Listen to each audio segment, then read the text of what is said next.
Ibu silakan tarik nafas, tahan sebentar, lepas pelan-pelan. Yakini seyakinnya, kita bisa bernafas, bicara, jalan, makan, minum, bertemu, bersilaturahim, menuntut ilmu. Bisa membedakan mana yang baik, mana yang buruk, mana yang halal, mana yang haram. Lebih dari itu, kita bisa melakukan semua rangkaian aktivitas ibadah, tak lain tak bukan merupakan nikmat, rahmat, karunia dari Allah.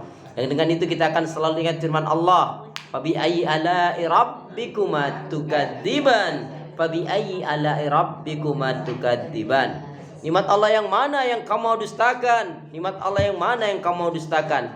Diulang-ulang oleh Allah sampai 31 kali di dalam surat Ar-Rahman. Mengingatkan, mengajarkan kepada kita agar kita pandai bersyukur manakala diberi kesenangan, kenikmatan, kebahagiaan oleh Allah. Bersikap sabar, berlaku sabar manakala diuji dengan hal yang tidak menyenangkan.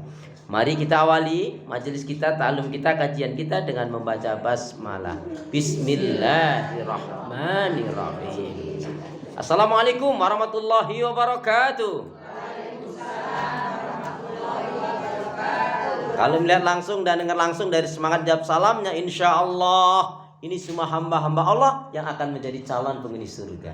Amin. Innal hamdalillah nahmaduhu wa nasta'inuhu wa nastaghfiruh wa na'udzu billahi min shururi anfusina wa min sayyiati a'malina may yahdihillahu fala mudilla lahu wa may yudlilhu fala hadiyalah.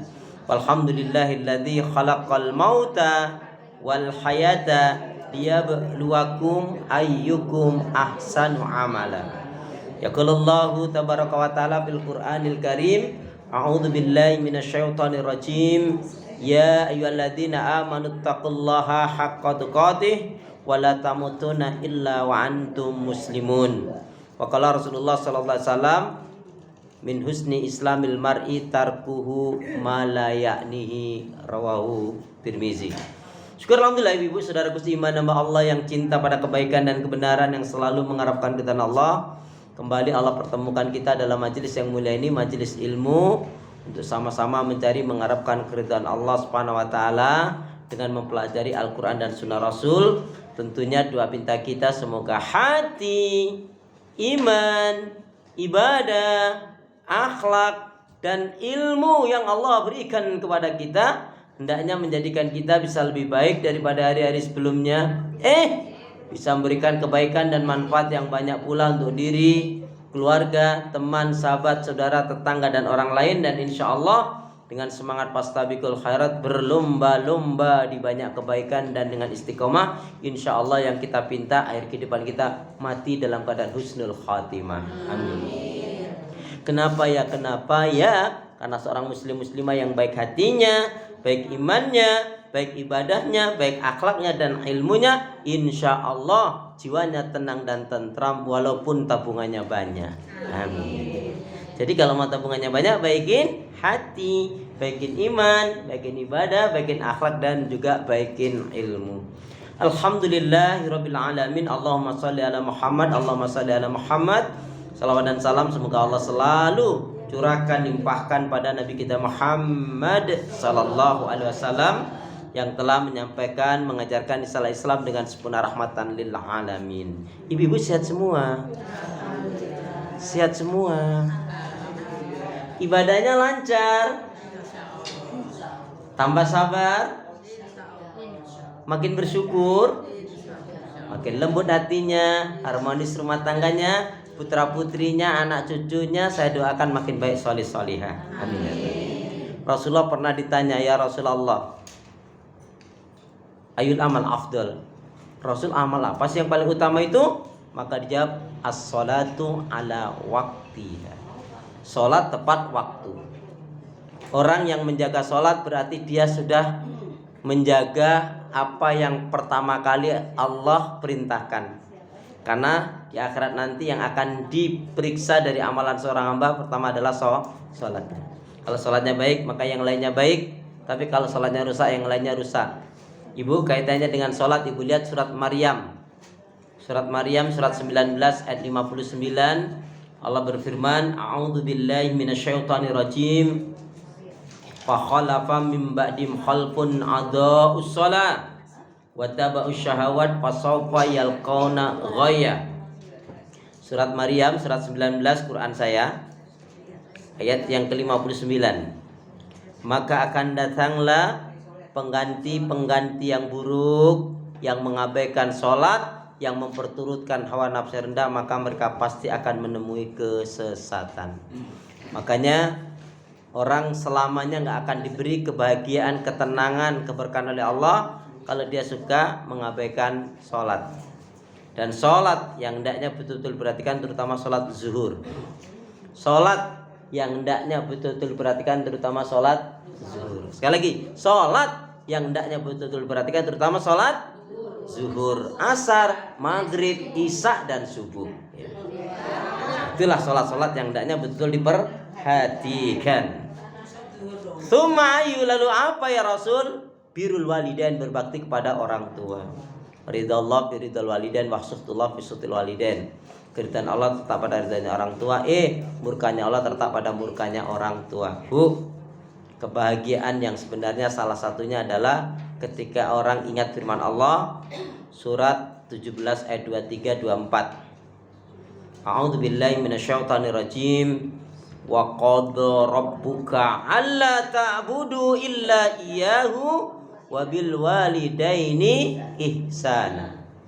Allah surat 17 ayat 23 24 Al-Isra. Allah perintahkan, wajibkan kepada manusia untuk betul-betul beribadah kepada Allah, mengisahkan, mentauhidkannya, tidak melakukan kesyirikan. Kemudian Allah perintahkan apa? Setelah itu kemudian apa? Berbakti kepada kedua orang tua. Ridallah fi ridal walidain wa suhtullah fi suhtil walidain. Bu, dalam satu ayat jelaskan, apabila seorang anak diberi kemudahan, kelapangan, kekayaan, kecukupan, rezeki yang melimpah bahkan, tapi anak ini tadi nggak peduli sama orang tuanya, dia tutup mata, apalagi sampai durhaka terhadap orang tuanya, maka apabila yang terjadi demikian, maka sholat anak itu ibadahnya nggak akan diterima oleh Allah. Anak yang durhaka sama orang tua dengan sengaja dia menyakiti, menyusahkan, melantarkan, durhaka terhadap orang tua, Bu. Halo? Akibat dia durhaka terhadap orang tua, satu, sholatnya, ibadahnya nggak diterima oleh Allah. Yang kedua, dicabut keberkahan hidup dan ketenangan hidup. Ulangi ya. Akibat anak yang durhaka terhadap orang tua, satu, sholat ibadahnya nggak diterima oleh Allah. Dua, dicabut keberkahan hidup dan ketenangan hidup. Ada aja masalah. Ya, entah dari anaknya, entah masalah bisnisnya, masalah rezekinya, masalah usahanya dan lain sebagainya, ada saja. Jadi nggak diberkahi, dicabut keberkahan hidup dan ketenangan hidup. Yang ketiga, susah dalam sakaratul mautnya. Yang kedua, dicabut keberkahan hidup dan ketenangan hidup. Ya, jadi orang yang durhaka sama orang tuanya, yakin Bu, keberkahan hidup dan ketenangan hidup gak Allah kasih, dicabut. Ya. Kedua, dicabut keberkahan hidup dan ketenangan hidup. Yang ketiga, susah dalam sakaratul mautnya, digebuki, dipendung itu sama malaikat. Terus, Bu, penggambaran dalam sakaratul maut itu adalah dalam satu ayat dijelaskan. Nih contohnya. Kalau itu mayatnya, jenazahnya, atau ini orang yang beriman, ketika mau dicabut nyawanya itu digambarkan, halo? Ya, Bu, pencabutan nyawa orang yang beriman itu digambarkan seperti rambut. Ya, rambut itu diletakkan di dalam tepung. Maka pencabutannya pelan-pelan sekali, selembut mungkin. Walaupun begitu juga tetap ada pada akhirnya tetap membuka sedikit, ya kan? Mesti ada itu. Itulah gambaran orang yang beriman. Makanya ya ayyuhan nafsul mutmainnah irji'i ila rabbiki radiyatan maradiyah fadkhuli fi ibadi wadkhuli jannati. Kalau orang yang kafir, yang ingkar, yang musyrik, yang munafik, yang zalim, gimana gambaran pencabutan nyawanya? Digambarkan, Bu, nih. Seperti besi. Besi ini dikasih minyak. Setelah besi ini dikasih minyak, kemudian dimasukkan ke dalam kapas. Ini besi dikasih minyak, ya. Kemudian ya dimasukkan ke dalam kapas, ditusukkan, diungkek-ungkek, putar-putar, tarik dengan sekarang, begitulah gambaran pencabutan nyawa orang yang kufur, orang yang ingkar, orang yang nggak beriman kepada Allah. Nah, orang yang durhaka sama orang tua, dia akan susah dalam sakaratul mautnya. Nauzubillah min dzalik. Dan yang keempat, akibat durhaka terhadap orang tua, maka dia akan mendapatkan azab kubur. Mendapatkan azab kubur.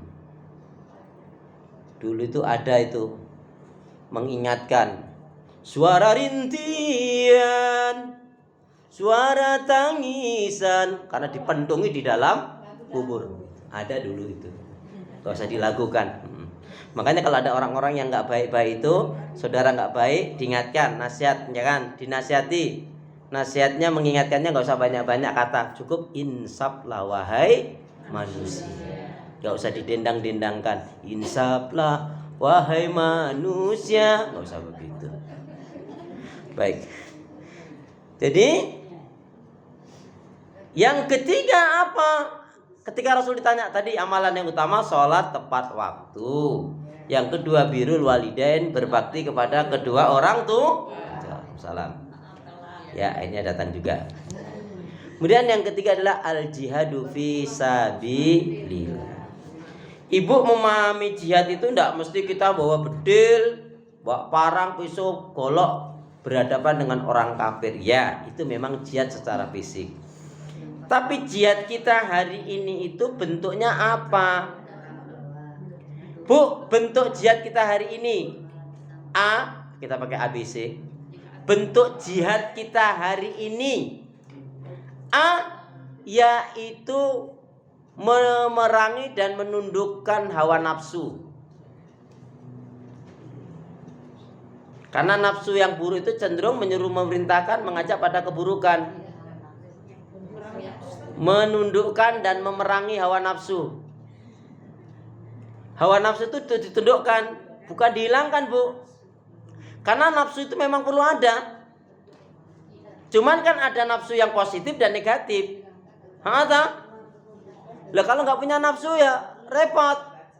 Nggak punya nafsu kok nggak makan, nggak nikah, nggak punya nafsu kok. Nah, maksudnya nafsu yang buruk. Nafsu marah yang tidak pada tempatnya, nafsu dusta, nafsu kusra, serakah. Nah, nafsu yang buru-buru itu harus kita tundukkan. Jadi saya ulangi, jihad kita hari ini yang pertama, yang A, menundukkan dan memerangi hawa nafsu yang buruk. Ada kata-kata buruknya, karena tidak semua nafsu itu buruk. Yang buruk pakai buruk gitu, Pak. Iyalah. Karena nafsu tidak semua buruk. Tadi ada nafsu nikah, nafsu ibadah, itu nafsu juga. Ya. Nafsu berbuat kebaikan itu nafsu yang baik. B, jihad kita yang B, ya A, tadi pakai A. Sekarang pakai B, yaitu apa jihad kita yang B ini? Yaitu memerangi syaitan. Syaitan gak usah ngeliat kiri kanan, setan gitu aja. Bilang setan kok ngeliat kiri kanan, kan gak enak itu. Ya, lihat atas saja, lihat bawah. Saya tanya, who is syaitan? Siapa itu syaitan? Ibu pernah ngeliat setan belum? Udah pernah ngeliat setan belum? Kalau ibu belum pernah ngelihat setan, tuh selama ini kemana? Ini saya contohkan. Ibu pernah mungkin jalan ke mall. Di mall itu dia ngumbar-ngumbar aurat dan dia tahu hukumnya menutup aurat itu wajib. Itu setan enggak? Setan enggak? Ibu punya tetangga, tetangganya suka gibah, ngerupi, ngegosip. Punya teman, punya tetangga suka nyakitin anak mertua. Itu setan enggak? Setan. Terus ada orang ngungkit-ngungkit kebaikan, itu setan enggak? Kan setan itu minal jinnati wan nas. Ada yang sombong, itu setan enggak? Ada yang pelitnya 17 setan. Nah itu malah tambah. Satu setan aja masalah, nih 17. Jadi sekarang udah pernah lihat setan? Halo? Dulu ibu sebelum menikah, halo? Jadi saya tanya dulu, setan itu siapa setan? Siapa itu setan? Yang ada pada diri kita. Ada juga kelakuan kita, ada juga persennya. Siapa itu setan? Kalau ibu saya tanya, betul nggak sih setan itu yang menggoda? Betul nggak setan itu yang menggoda? Kalau ibu bilang betul, saya tanya, dulu ibu sebelum menikah yang menggoda atau yang digoda? Atau saling menggoda? Kayaknya gak digoda dan gak tahu. Oh enggak. Astagfirullahaladzim. Nih sekarang definisi setan. Definisi setan. Jadi jangan sampai kita bilang setan, auzubillahi minasyaitonir rajim, enggak ngerti itu apa itu definisi setan. Definisi setan atau pengertian setan itu adalah, saya ulangi ya. Definisi setan atau pengertian setan atau setan. Siapa itu setan? Setan itu adalah titik 2. Gak usah ditulis titik 2, gak usah. Setan adalah makhluk yang buruk. Makhluk yang buruk. Dia juga makhluk Allah, tapi buruk. Makhluk Allah yang buruk, jahat, sombong, buruk, jahat, sombong, menolak hukum aturan syariat Allah, menolak hukum aturan syariat Allah,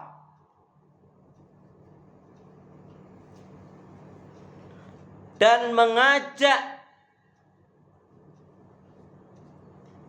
buruk, sombong, menolak hukum aturan syariat Allah, dan mengajak pada kekafiran, kemungkaran, kemaksiatan, dan dosa. Pokoknya sing elek-elek ji. Sak umbluk-umbluk kabeh sing elek-elek. Setan.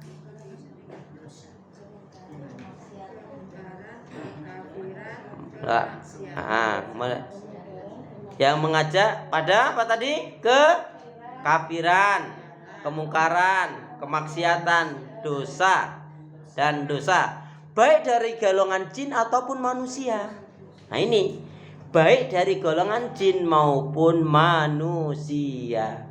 Makanya Pak, minal jin nati wanas. Dari golongan jin dan manusia. Jadi kalau ada yang ngajak-ngajak pada maksiatan dosa, pada saat itu dia setan. Ya. C.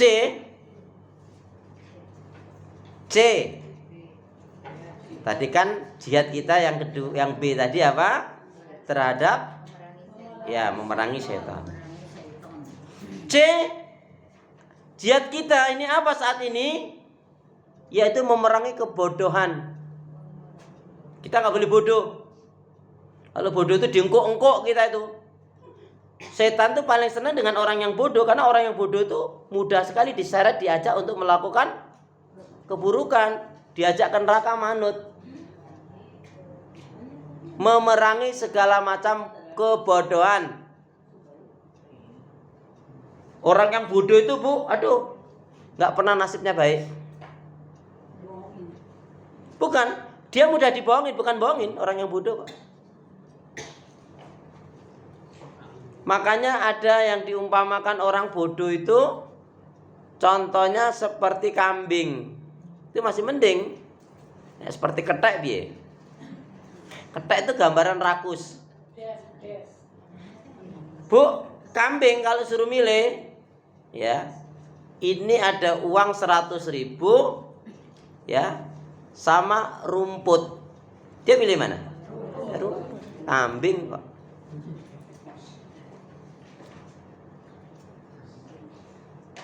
Jadi orang yang berpikirnya duniawi itu bodoh.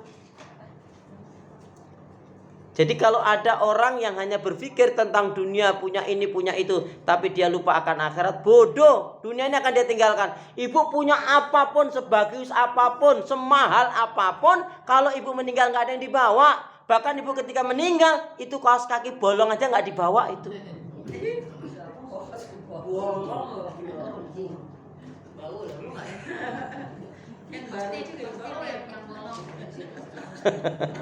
Enggak sih, enggak. Enggak, itu gambaran aja. Jadi ibu, nggak boleh bodoh kita tuh. Nah sekarang saya tanya, ketika Rasulullah menjelaskan tentang orang yang cerdas, kan lawannya bodoh cerdas. Ada hadis Nabi, al-kaisu mandana nafsa wa amila lima ba'dal maut ay fima ma'nahu. Orang yang cerdas dari umatnya Rasulullah, orang yang tahu kekurangan, kesalahan, dosa aibnya, dia tutup dengan kebaikan-kebaikan ibadah dan amal saleh itu apa? Untuk kehidupan setelah kematian. Makna yang lain, orang yang cerdas, orang yang banyak mengingat Allah dan mengingat kematian. Jadi saya ulangi, orang yang cerdas adalah orang yang banyak mengingat Allah. Saya ulangi, orang yang cerdas adalah orang yang banyak mengingat Allah, mengingat kematian, dan ada dannya, dan bersungguh-sungguh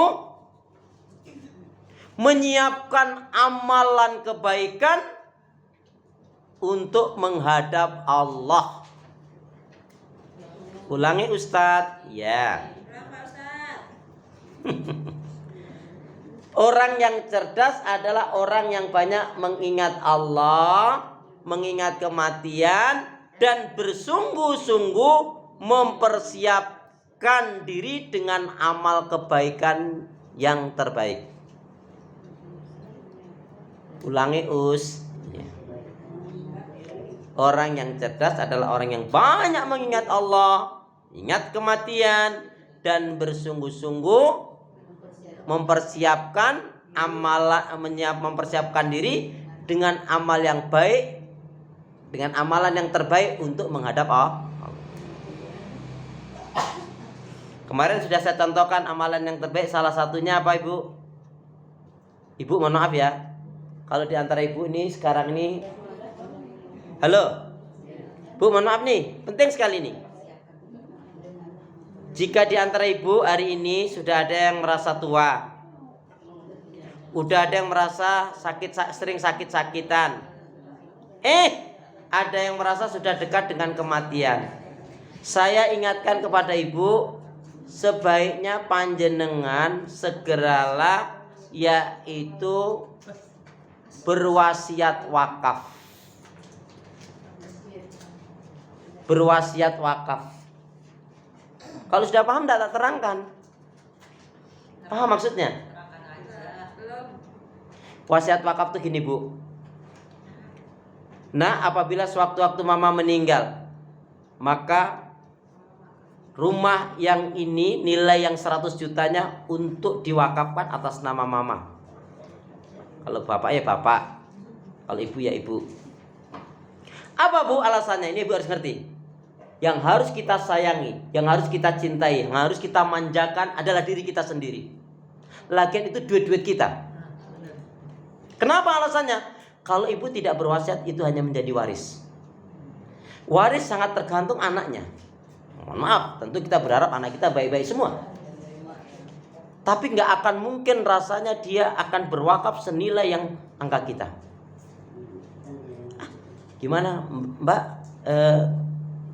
Kakak mau wakaf berapa untuk atas mama? Kakak 7 juta aja deh.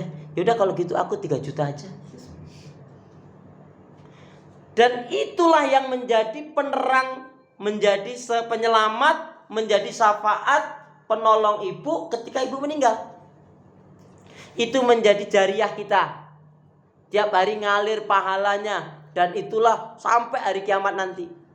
Kalau ibu sudah wasiatkan, itu murni menjadi amal ibu mutlak.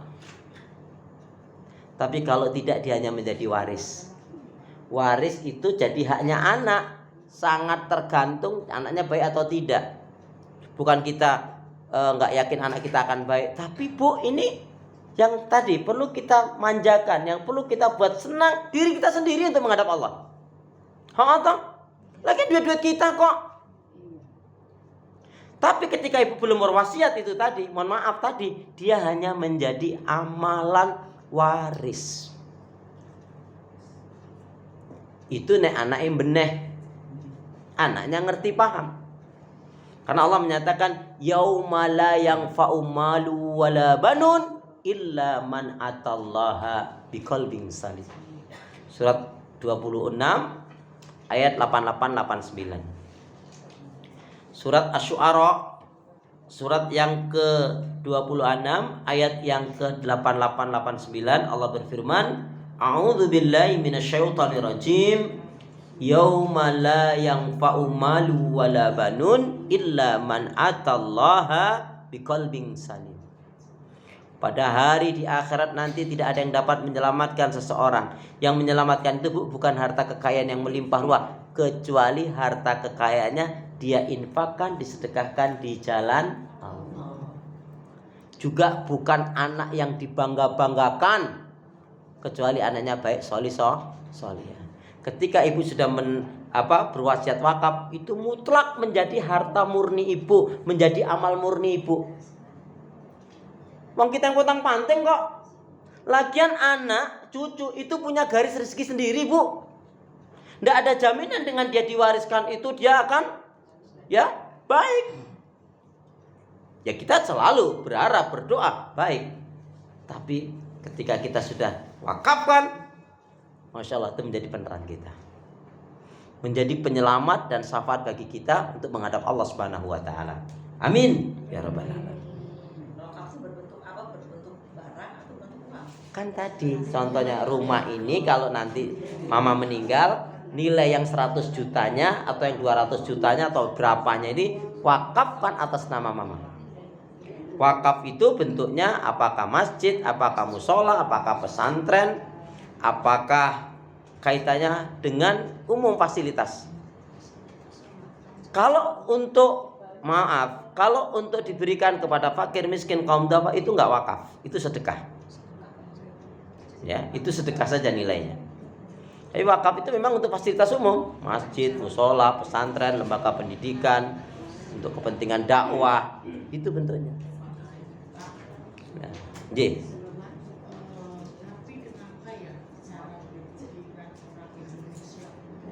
J. J. J. Ya. J. Orang barat yang tidak tahu agama, tidak tahu ilmu agama, dia itu mendidik anak dan memberi anak itu hanya sampai umur 20 tahun. J. Dan dia yakin betul bahwa anak ketika sudah 20 tahun itu dia punya rezeki sendiri loh. Masya Allah, gitu ya. Betul itu.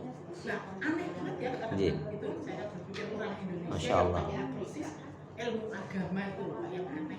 Nah, penjelasannya gini Ibu. Sebenarnya dalam Islam, dalam Islam itu kaitannya itu mendidik anak kewajiban inti. Kalau anak laki-laki itu kan sampai usia 18 sampai atau 21 tahun. Selebihnya andaikan kita nggak memberikan itu nggak berdosa. Karena biar anak itu mandiri. Sebetulnya begitu. Berarti kalau informasi yang jenengan sampaikan itu berarti yang mempraktekkan mereka malahan. Kemudian kalau anak perempuan itu memang sampai dia menikah.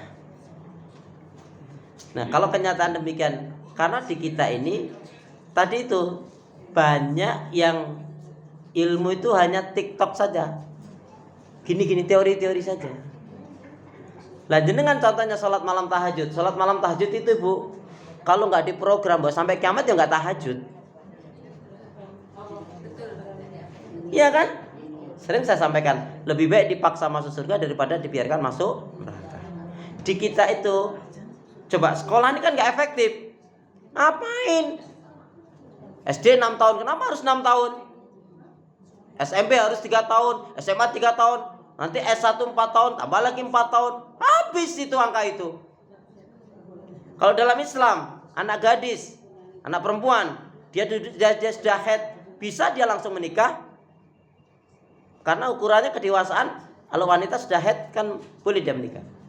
Artinya apa? Bekal-bekal hidup itu yang perlu ditanamkan, tentang akhlak dulu, tentang keimanan dulu, tentang tauhid, tentang baca tulis.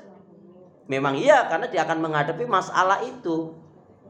Jadi memang pola kita, pola pendidikan di kita ini nggak tahu ngacunya kemana kurikulumnya. Mau diakui tidak diakui arahnya ke barat. Kenapa harus sekian tahun? Kata Bu, saya malah punya pikiran gini, anak itu sebetulnya cukup dia memiliki keterampilan yang lebih, apalagi eranya zaman sekarang itu. Mohon maaf Bu, contoh ya, dia nggak sarjana, dia tapi ahli apa? Sepele mungkin orang mandang, ahli permak gitu loh, permak gitu Bu. Ya, tailor lah. Bu, itu saya pernah ngobrol-ngobrol, saya penasaran. Anu Mas, jenengan itu sehari berapa?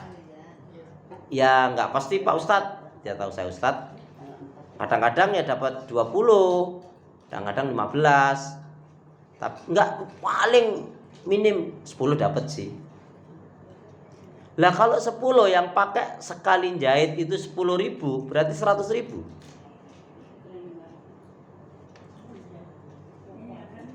Nah di kita ini memang lelah sekolahnya. Hafalan ini apa untungnya? Coba contoh Bu. Kita kan hanya suruh ngapalkan tanggal, bulan, tahun, apa pentingnya? Satu sisi contohnya. Kenapa? Pangeran Diponegoro berjihad menghadapi Belanda yang kafir misalkan. Itu kan sudah dari soal saja sudah menanamkan dia, karena Belanda ingin merusak agama, ingin merusak tatanan. Nggak ngerti tanggal bulannya nggak penting. Ya kan? Kita hanya tadi pada tanggal berapa, bulan berapa. Siapakah nama Ibu Kartini? Siapa namanya? Harum namanya. Ibu kita Kartini, harum namanya. Loh, iya kan, betul. Makanya memang mestinya dirubah ini cara pendidikan baik pesantren-pesantren, pendidikan Islam. Ya. Orang, saya tanya, sekarang ini saya misalkan ibu-ibu deh. Anggap ini sekarang ini kita ada di sekolah tahfidzul Quran. Anggap saja ya, ini sekolah tahfidzul Quran. Saya tanya, ibu-ibu, kenapa sekolah di tahfidzul Quran? Pingin? Karena ibu pingin hafal. Kenapa ibu nggak jawab? Saya pingin dicintai oleh Allah dan mendapatkan ridho, dimasukkan ke dalam surganya Allah dengan saya belajar Al-Quran, dengan saya menghafal Al-Quran. Itu berbeda. Kalau enggak nanti hanya jadi niat saja. Niatnya pengen menghafal. Sama. Kenapa ibu puasa? Biar saya mau diet. Mau diet. Loh, mau sehat. Dapat nasihat saja, nggak dapat kebaikan pahalanya. Ntar. Tapi nyatanya itu di sekolah pendidikan Islam itu hanya dari SD itu kan mestinya ditanamkan pemahaman, ngerti isi Al-Quran, bukan hafal tok loh. Injil saya setuju dengan. Tapi kenapa justru umat Islam juga enggak paham? Kenapa kok begitu terjadi? Karena gurunya hanya katanya, ya enggak ngerti juga. Jadi gini, konsep tafakur dan tadabur itu enggak dipahami. Ngerti nih pokoknya hafal, ngerti nih pokoknya bisa baca Quran, itulah enggak sampai. Itu nanti sampai mahasiswa. WNJ. Makanya apa kata Ibnu Abbas? Kata Ibnu Abbas, Bu, aku lebih suka. Berarti Ibnu Abbas itu kan sahabatnya Nabi, sepupunya Rasulullah. Berarti konsep pemikirannya sudah jauh sekali. Gimana beliau katakan? Aku lebih suka kalian membaca Al-Quran, pertama begitu, dengan mengkaji dan mentadaburinya. Tetapi kemudian beliau meringkas lagi, aku lebih suka kalian membaca surat Al-Baqarah dan Ali Imran, atau surat ayat yang mana saja dengan pengertian dan pemahaman yang baik dan benar ketimbang kalian khatam tetapi tidak paham. Jadi cara pemikirannya sudah sangat jauh. Memang kita-kitanya saja akhirnya ya tadi nggak maju-maju. Coba sekarang ini yang betul-betul ngamalkan Al-Quran siapa? Mana kiai katanya ngamalin Quran, begitu ada jabatan memble, meletut, nggak ada prinsip. Ya terserah tanya Bu Lasina itu apa meletut itu. Na'udzubillah min dzalik. Ya ini Bu, itulah tugas kita. Makanya saya sering sampaikan, kita bukan pengajian tapi pengkajian. Ya, pengkajian. Kalau pengajian itu salah satu di antara ibu ada yang baca Quran, selesai, dah dapat pahala semua pulang. Itu pengajian. Tapi ini kita kaji. Contohnya, ibu-ibu wajib bersyukur kepada Allah karena wanita itu masuk surganya lebih gampang ketimbang laki-laki. Cukup dengan melakukan 7 amalan surga. Walaupun jarang tahajud, bahkan mungkin nggak pernah tahajud, walaupun jarang duha atau nggak pernah duha sekalipun, jarang puasa sunnah, tapi 7 hal ini dia betul-betul amalkan, surga insya Allah dengan izin Allah. Amin gitu dong. Amin. Lama banget sih. Ya sabar Bunga Marba Kedondong, sabar dong. Ini mau tak terangin. Saya ulangi, wanita itu masuk surganya lebih gampang ketimbang laki-laki. Cukup dia melakukan 7 hal. 7 amalan yang apabila wanita lakukan, insya Allah dia menjadi ahli surga. 1.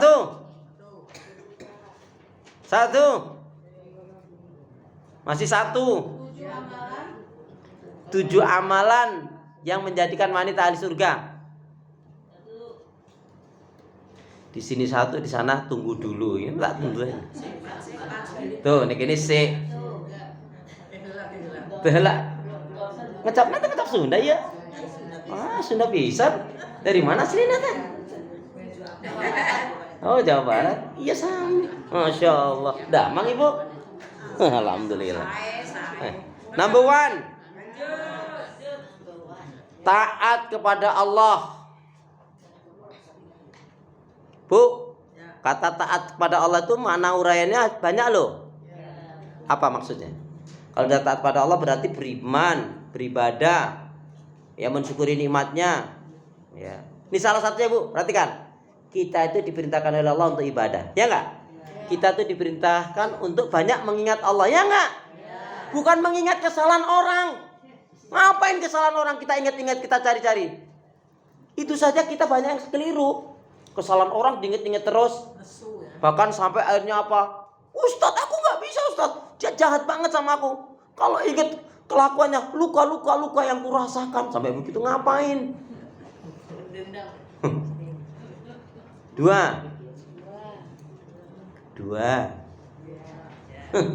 Taat kepada Rasul. Kalau taat pada Rasul berarti ya ibadahnya harus sesuai dengan tuntunan Rasul. Bukan banyaknya tapi benernya. Rasulullah sholat subuh 2 rakaat, itu merasa kuat sholat subuh 5 rakaat. Diterima atau ditolak?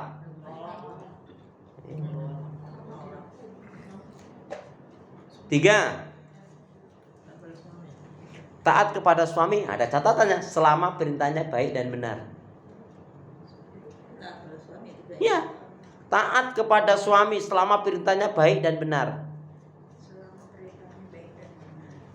Kalau suami nyuruh maksiat dosa, nehi. La ta'ata li makhlukin fi maksiatil khaliq. Tidak ada ketaatan kepada siapapun dalam berbuat maksiat dan dosa kepada Allah. Enggak. Bu, seorang istri cukup mengingatkan suaminya. Kalau dia sudah mengingatkan, suaminya tetap belangsat, itu tidak mempengaruhi dirinya. Contohnya Ibunda Asia. Di sini Aisyah ya. Ayah, Ibunda Asia itu kan suaminya Fir'aun, zalim, jahat, tapi tidak mempengaruhi keimanannya. Maka nggak bener. Surga katut, neraka surga nunut, neraka katut itu nggak bener. Ya surga katut, neraka nunut, nehi.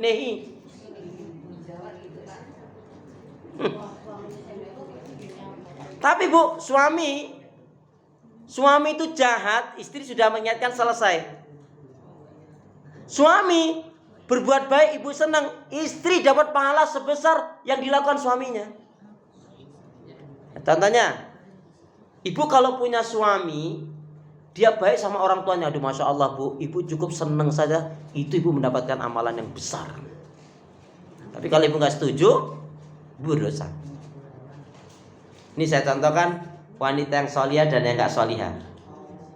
Wanita yang nggak solihah, contohnya gini, Ma, alhamdulillah loh Ma, aku bulan ini dapat bonus 2.500.000. Nah terus, ya tapi yang 1,5-nya aku mau kasih orang tuaku. Apa? Ya udah, terus kasih terus. Ini misal kan. Nah, mulai kan, gitu kan. Ya kayak gitu itulah modelnya. Bu, jadi dia nggak seneng. Bodohnya suaminya karena istrinya bilang seperti itu, dia jadi ngasih orang tuanya gara-gara takut sama istri. Berarti istrinya nggak solihah, suaminya bodoh. Karena gara-gara itu jadi suaminya kan nggak beramal. Dia jadi anak durhaka dia. Berarti suaminya nggak sadar diseret ke neraka. Berarti yang nyeret ke neraka memang istrinya. Ini dia nggak solihah. Nah kalau yang istri solihah kan enggak. Ma, ini aku alhamdulillah dapat bonus 2.500.000. Tapi yang 2 jutanya aku mau kasih orang tua aku, gimana Sam? Ya Allah Pak, istighfar, kamu kok hitung-hitungan banget sama orang tua kamu? Semua aja. Udah Pak, kasihin aja semua.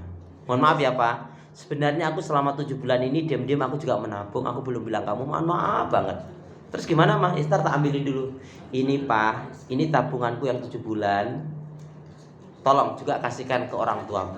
Karena Papa mau kasih orang tua Papa, tabunganku ini juga kasihkan ke orang tuamu. Orang tuamu kan juga orang tuaku juga. Jarang. Ada Pak. Alah, nggak yakin aku. Nggak yakin. Bapak. Loh iya, ini gambarannya emang kenyataan gitu kok. Kalau dikasih semua kan gimana? Nah mulai kan baru bilang ada, sekarang langsung protes. Hele. Ketok asli ini. Ya kan? Yang ketiga. Iya itu tadi yang ketiga.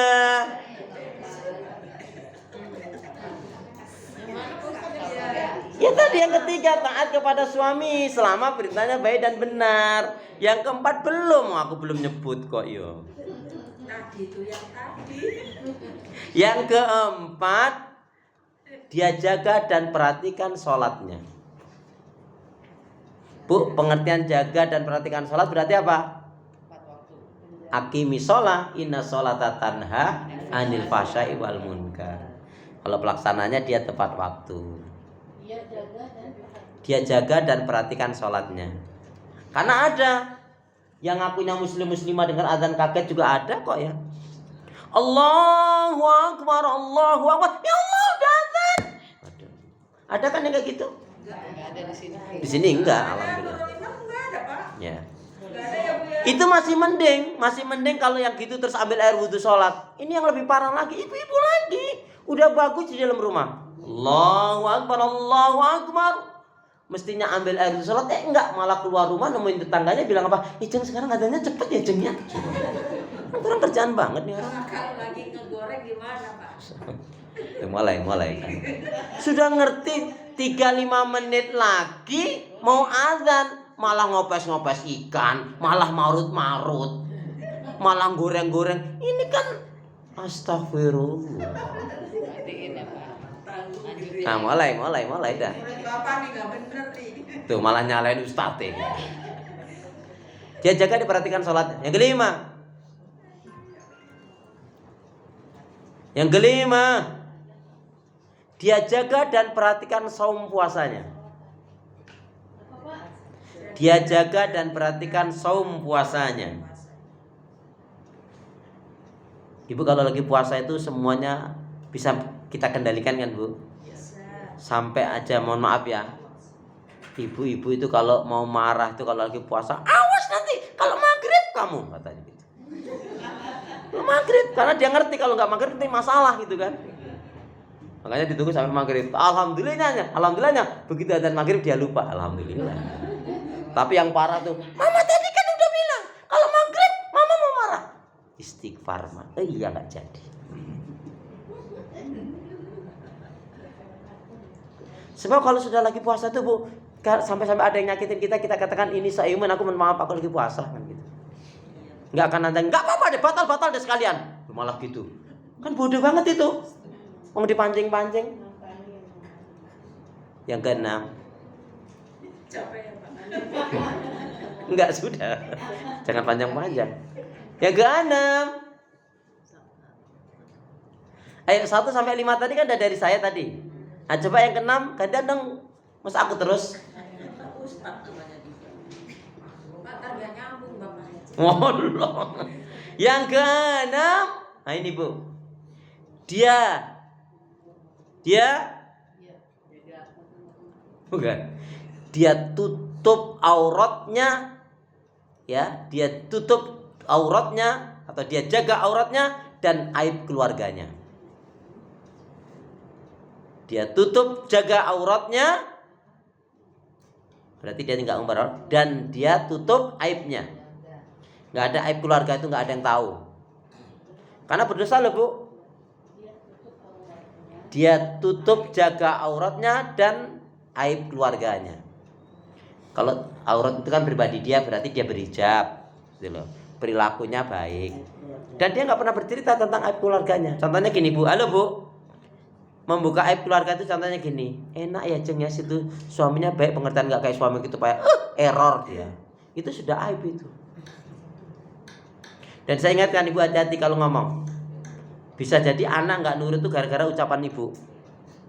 Contohnya ibu tadi bilang, enak ya Jeng ya situ anaknya baik-baik nurut-nurut soleh-soleh, nggak kayak anakku payah. Hati-hati itu menjadi doamu. Katakan yang baik. Ya Allah senang banget ya anaknya nurut-nurut salah. Tolong dong doain juga anakku, kan optimis. Tuh ya. Dia nggak akan melakukan sesuatu yang itu kaitannya aib keluarganya dia buka, enggak. Bu mohon maaf ya. Jangankan aib keluarga. Bener saja, ini contohnya. Tetangga namanya tetangga kan tanya, "Mandi nih ye?" Gitu. Maksudnya mandi janabat. Ya iyalah, ini bekas janabah masih basah. Malah gitu Bu.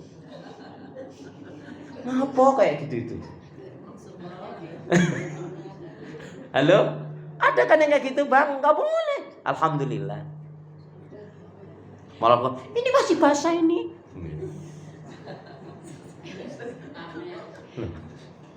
Number 7. Kali ini saya coba berikan jawabannya kepada ibu. Yang bisa menjawab dengan benar, hadiahnya sendiri bayar. Ya sudah, nggak mau dibayar, mau bayar sendiri ya silakan sudah. Ya dong Pak, kasih clue-nya dong. Ini intinya. Ini intinya yang ketujuh. Ini intinya.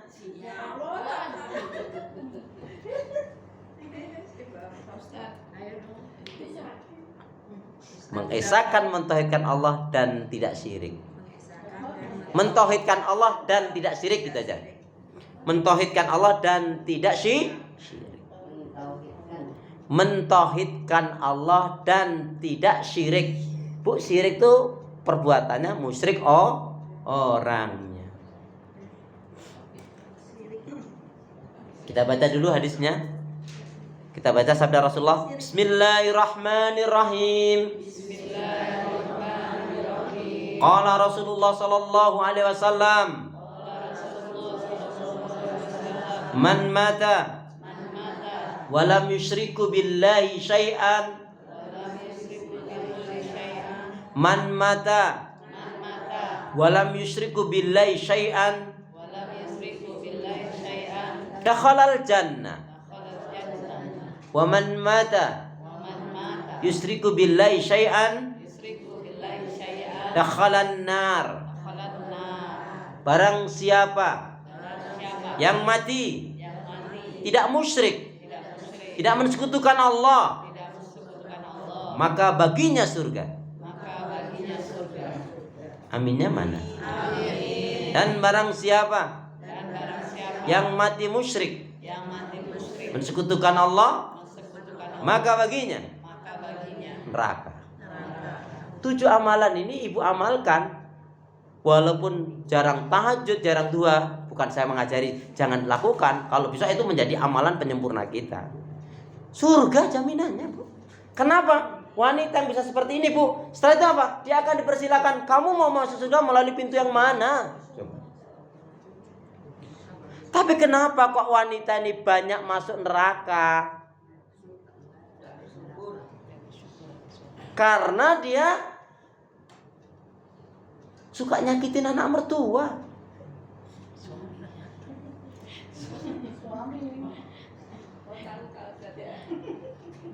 Tahu ya Pak Ustadz ya. Pak Ustadz kok tahu sih? Bukan memang begitu ilmunya kok. Ibu mohon maaf nih, ibu baca Quran 1 hari 1 juz, dibandingkan pahalanya ibu dampingin suami ibu makan hanya cukup hai gitu. Itu pahalanya lebih besar daripada ibu baca Quran sendiri yang nggak peduli keadaan suaminya. Walaupun 1 hari 1 juz. Jadi kalau suami kita makan langsung kita dikatakan Ya terserah Anda. gampang dong gitu. Pak mau makan, tuh ada udah siapin. Boleh, mohon maaf. Kalau ibu punya pembantu, boleh pembantu yang menyiapkan, menghidangkan. Tetapi ketika sudah menemani, ibu harus sama suami ibu jangan. Yem tolong ya Yem ya, temenin bapak makan. Dosa itu. Hati-hati. Suaminya bisa kepencet gimana nanti?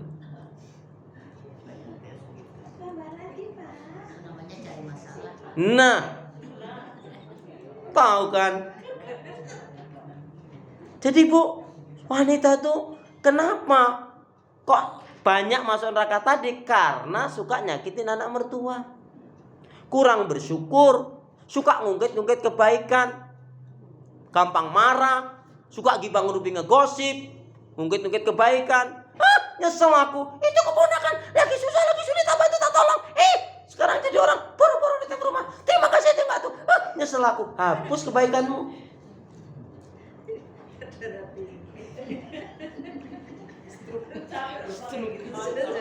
Udah biasa kok. Loh iya. Loh saya kan harus mengekspresikan wanita emang gitu. Tadi Bapak marah-marah terus. Bukan marah-marah, saya menggambarkan hal yang seperti ini jangan ibu lakukan. Salah Bapak. Lah iya nada jengkel masuk Bapak. Makanya Ibu dengan ngaji ini berubah untuk menjadi lebih baik. Udah kok Pak, saya melakukan jelek semua. Enggak juga. Kan saya katakan, kan tadi di awal tadi insya Allah ibu-ibu ini adalah wanita ahli surga. Ibu-ibu ini insya Allah ibu-ibu Nurul Imani semuanya solihah, baik hati, dermawan, pastinya tidak sombong. Nah, kenapa diceritakan seperti itu Bu? Kalau ibu ngerti itu penyebab masuk neraka, buang, tinggalkan. Tadi kan saya contohkan, kita itu harus miskinnya banyak mengingat Allah, jangan mengingat keburukan orang, nggak manfaat, merusak hati. Ya, baik, saya persilakan ibu-ibu untuk menanyakan. Hari ini kita nggak kaji dari kitab ya. Silakan. Ya ini Pak Ustadz. Ya, ya. Mengenai wakaf itu. Ya. Rumah kan masih kita tempati. Ya. Tanyakan Mas Urep ya. Ya. Pesan ke anaknya, mudah-mudahan anak kita tidak begitu ya. Ya. Nanti rumah ini kalau ibu nggak ada, 1/3 Ya. untuk wakafkan, Ye. 1/3 untuk kalian. Ya. Andaikan kan sekarang banyaknya anak-anak yang balelo ya. Ya. Dilaksanakan oleh anaknya tuh gimana dia? Ya itu dosa anaknya. Orang tuanya tetap dapat pahala niatnya kan dapat. Sisi manfaat hartanya cuman tidak dapat orang lain, tapi pahalanya dia dapat. Mudah-mudahan kita tidak kan banyak tuh sekarang yang materi orang tuanya aja ada tuh. Lah ya makanya itulah kita itu tadi buat senang gembira itu uang duit kita kok. Jangan hanya bernilai waris. Kenapa nggak bernilai wakaf? Soal Bu, Ibu berniat, mohon maaf ya Bu ya. Mungkin dalam